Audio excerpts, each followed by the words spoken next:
नमस्ते Bharat, WH news digital में आपका स्वागत है। मैं हूं विजय खौसे। आज के खबर के प्रायोजक है एश इलेक्ट्रॉनिक्स एंड फर्नीचर्स वाड़ी नागपुर। हम रहते हैं खबरों के आगे, खबरों के पीछे। खबर छुपाते नहीं, दिखाते हैं। राजनीति हो या सामाजिक, क्राइम हो या भ्रष्टाचार की, अन्याय हो या अत्याचार की, हम देते हैं निडरता से खबर को महत्व। आप भी खबर को महत्व देकर हमारे चैनल को सब्सक्राइब करें, विज्ञापन देकर हमें आर्थिक मदद करें। आइए सुनते हैं आज की पत्रकार परिषद। परम पूज्य डॉक्टर बाबा साहब अम्बेडकर जी की धम्म दीक्षा भूमि में केंद्र के प्रथम बुद्धिस्ट मंत्री किरण रिजिजू आए हैं। हमारे साथ यहाँ पर हमारे SC कमीशन के माजी सदस्य सुभाष पारधी जी, माजी आमदार डॉक्टर मिलिंद माने जी, प्रदेश के प्रवक्ता और हमारे मीडिया चीफ चंदन गोस्वामी जी और नागपुर शहर के महामंत्री संदीप गवई जी है। मैं आदरणीय रिजिजू साहब से विनंती करता हूँ कि आपसे बात करेंगे। माननीय रिजिजू साहब, आप सभी पत्रकार बंधुओं को मेरे तरफ से सादर प्रणाम। मैं नागपुर तो बहुत बार आए हैं और 1999 से लेकर के 2004 तक मैं नागपुर रेगुलर आते थे। अटल जी के समय में खादी ग्रामोद्योग आयोग में मैं सदस्य के रूप में नागपुर आते थे और यहाँ से वर्धा गाड़ी से जाते थे। और उसके बाद मेरा कई दौरा हुआ। जब मैं गृह राज्य मंत्री था तब भी आया। दूसरे कार्यकाल में मैं जब खेल मंत्री थे तब भी नागपुर में स्पोर्ट्स और युवाओं का कार्यक्रम के चलते मैं यहाँ आया।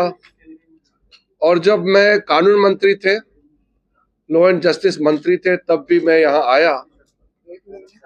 और मेरे कई विभाग जब मैं देखते थे, आयुष मंत्रालय, फूड प्रोसेसिंग, अलग अलग मंत्रालय के कार्यक्रम के लिए मैं नागपुर आए हैं। लेकिन आज का नागपुर आना बहुत खास है। नागपुर में आज का विजिट मैं इसलिए खास मानता हूं कि मैं आज विशेषकर दीक्षा भूमि में बाबा साहेब डॉक्टर भीमराव अंबेडकर जी का स्मारक में मैं प्रणाम किया उनका। और उनके स्मारक में जो बनाया गया है वहां जाकर के बुद्ध भगवान के मूर्ति में मैंने अपना प्रार्थना की है। और साथ साथ आज अपने पार्टी के और यहाँ इंटेलेक्चुअल के कुछ लोगों से भी मिलना है। ये विजिट इसलिए भी विषय जो है बहुत ही गंभीर है। मैंने पिछले चुनाव में जो देखा है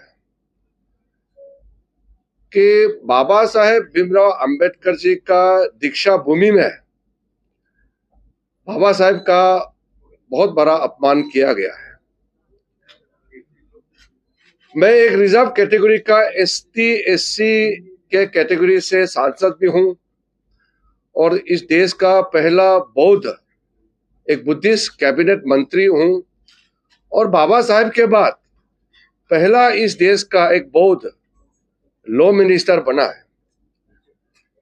तो मेरा बहुत दिल से इस जगह से जुड़े हुए हैं। जब मैं लॉ मिनिस्टर बना और बाबा साहब अंबेडकर जी पहला लॉ मिनिस्टर थे तो मैंने उनके बारे में ये जानने का और मैंने खोजा कि क्यों वो लॉ मिनिस्टर होते हुए इस्तीफा दिया था। उस समय कैबिनेट में कानून मंत्री के रूप में उन्होंने काम तो संभाला था, लेकिन बहुत ही जल्दी उन्होंने कानून मंत्री का पद से इस्तीफा दिया। और जब मैंने ये देखा उनके कुर्सी में जब मुझे बैठने का सौभाग्य प्राप्त हुआ तो ये मेरे लिए बहुत जरूरी है कि मैं उसके कदमों पे चलते हुए उन्होंने क्या और कैसा काम चलाया और इस्तीफा क्यों दिया, मेरे लिए जानने का बहुत इच्छुक भी था, आवश्यकता भी थी। तो मैंने ये पाया कि बाबा साहेब अपने मूल विचार, उनका जो सोच है वो पंडित नेहरू से मेल नहीं खाते थे।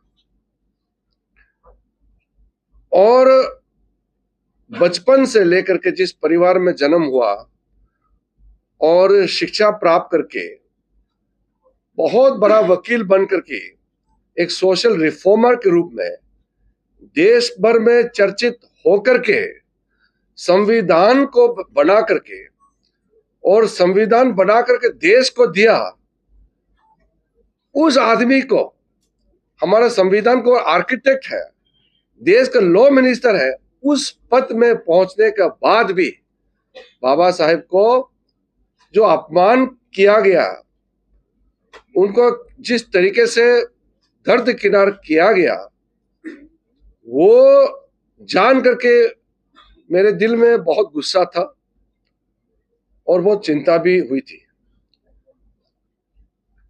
तो बाद में हमने सोचा कि कई चीज बाबा साहब के कहे हुए चिन्ह पे चलना है। तो हमने पाया कि नरेंद्र मोदी जी प्रधानमंत्री बनने तक कोई ऐसा विशेष कार्यक्रम नहीं हुए। दो चार बातें मुझे बताना है आपको, ताकि आपको पृष्ठभूमि समझ में आए। मोदी जी जब मुख्यमंत्री बने गुजरात में, तो उन्होंने सबसे पहले संविधान यात्रा निकाला। संविधान यात्रा निकालने का मूल कारण यह था कि संविधान तो मिला है, लेकिन संविधान के अंदर में जो मूल बातें हैं उसको लोगों तक पहुंचाना है। इसलिए मोदी जी मुख्यमंत्री थे तो संविधान यात्रा निकला। बाद में मोदी जी प्रधानमंत्री बने, तो प्रधानमंत्री बनने के बाद उन्होंने 26 नवंबर को संविधान दिवस मनाने का घोषणा किया। उससे पहले संविधान दिवस हमारे देश में नहीं मनाते थे। पहली बार हमारा देश में इतना बड़ा फैसला हुआ और हमारे हाथ में संविधान जो मिला है उसको मनाने का प्रक्रिया शुरू हुआ। लेकिन पिछली बार जब लोकसभा चुनाव हो रहे थे, तो महाराष्ट्र के अंदर में और देश भर में संविधान बचाना है करके कुछ लोगों ने नारा लगाया है। आज मैं वो प्रतिक्रिया आपको देना चाहता हूं। जिन लोगों ने बाबा साहेब को अपमान किया, जिन लोगों ने बाबा साहेब को मजबूर किया मंत्री पद से इस्तीफा देने के लिए, और जिन लोगों ने बाबा साहब को रिकॉग्निशन नहीं दिया, 1990 में जब कांग्रेस सरकार हट गई तब जाकर के बाबा साहब को भारत रत्न अवार्ड तब मिला है। और वो लोग संविधान का कॉपी हाथ में लिए और ये बताते हैं कि मोदी सरकार फिर आया तो संविधान हटा देगा। ये बोलने वाले लोग तो जिंदगी भर बाबा साहब को तो मानते नहीं थे। मेरे मन में दुख और गुस्सा एक साथ इसलिए आया कि हम जिस समुदाय से आते हैं, हमारे समुदाय के लोग इस दुष्ट प्रचार में कई लोग विश्वास किया है। मैं कहने वाला हूं, मैं अपने ही एससी एसटी के कम्युनिटी, मेरे अपने बौद्ध कम्युनिटी के लोगों को, खास करके महाराष्ट्र में जो लोग हैं, मैं उनको कहना चाहता हूं, अगर हम ही बेवकूफ बनते रहेंगे, हम बाबा साहब जब जिंदा थे और आज बाबा साहब हमारे बीच में नहीं है, और आज भी अगर हम नहीं समझेंगे और हम आज भी बेवकूफ बने रहेंगे, तो फिर बाबा साहब के आत्मा को कितना दुख पहुंचेगा। हमारे यहाँ तो ये प्रचार से कोई काम नहीं हुआ, हमने तो कांग्रेस का जमाना में जब्त कर दिया।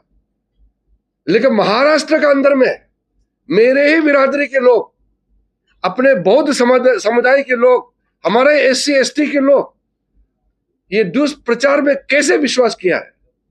मैं तो बहुत गुस्सा भी हूं। मैं अपने एसटी एससी कम्युनिटी और मेरे बौद्ध समुदाय को मैं कहना चाहता हूं, अगर हम ऐसा व्यवहार करेंगे तो फिर बाबा साहेब के आत्मा को तो शांति नहीं मिलेगी और हमको कोई माफ नहीं करेंगे। हम इतना बेवकूफ नहीं बन सकते हैं। ये लोकतंत्र है, संविधान से चलता है।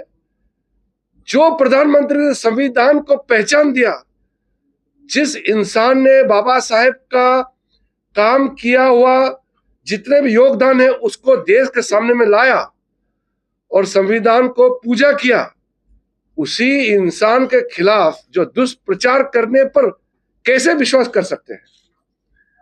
मोदी जी प्रधानमंत्री बनने के बाद बाबा साहेब को लेकर के जो सबसे बड़ा काम हुए हैं, 5 तीर्थ स्थल, बाबा साहेब का जन्म स्थान महू में और बाबा साहेब का शिक्षा भूमि लंदन में, जिस घर में उन्होंने बैठ करके वकालत की पढ़ाई की, उस घर को खरीदा और हमारा राष्ट्र प्रॉपर्टी बना के उसको म्यूजियम बनाया।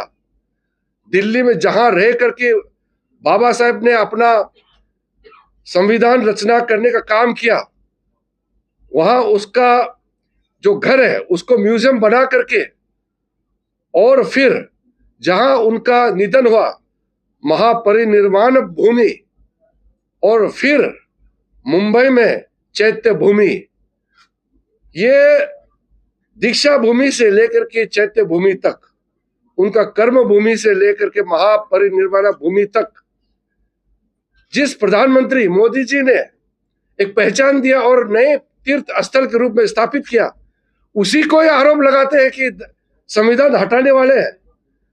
इसलिए ये मैं नागपुर में बहुत पवित्र भूमि है, यही दीक्षा भूमि है और यही से मैं आह्वान करना चाहता हूं, सिर्फ महाराष्ट्र के लोगों को नहीं, पूरे देश के लोगों को। अगर हम इस स्तर पर राजनीति को ले जाएंगे तो फिर हमको कोई माफ नहीं करेगा। मैं बुद्ध भगवान के चरणों में आज ऐसे व्यवहार करने वालों के बिहाफ से मैं माफी मांगता हूं और फिर मैं चेतावनी देना चाहता हूं, जो संविधान में लिखा है उसको मानते ही नहीं। जिस पार्टी ने संविधान को हत्या करने का काम किया, संविधान का हत्या कब हुई? 1975 में, 1975 में इमरजेंसी लागू करके संविधान का हत्या किया गया और जिंदगी भर बाबा साहेब को अपमान किया, बाबा साहब को भगा भगा के हराया।